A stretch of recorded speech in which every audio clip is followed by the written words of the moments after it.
आज हम बात करेंगे स्लो पल्स के वाले से कि कुछ लोग ऐसे होते हैं कि जिनकी जो नब्ज़ है वो बहुत ज़्यादा कमज़ोर होती है और उनका जिस्म भी जो है कमज़ोर होता है और दिल भी उनका कमज़ोर होता है।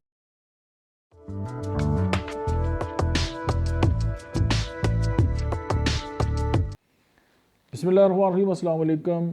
मेरा नाम डॉक्टर अहमद इजाज़ है और आज हम बात करेंगे स्लो पल्स के वाले से कि कुछ लोग ऐसे होते हैं कि जिनकी जो नब्ज़ है वो बहुत ज़्यादा कमज़ोर होती है और उनका जिस्म भी जो है कमज़ोर होता है और दिल भी उनका कमज़ोर होता है। आप कोई भी दवा जो है वो इस्तेमाल कर रहे हैं, कोई भी ट्रीटमेंट जो है आप इस्तेमाल कर रहे हैं, तो आप उसके साथ एक सपोर्टिव थेरेपी के तौर पे होम्योपैथी की मेडिसिन जो है वो सिलिशिया केमिकली 12x में और काली फास्ट जो है वो 3x में इस्तेमाल करें। तो ना सिर्फ ये कि आपके असाबी निज़ाम को ताकत मिलेगी, आपकी पल्स ठीक होगी, बल्कि आपकी ओवरऑल जो सेहत है वो भी बेहतर होगी।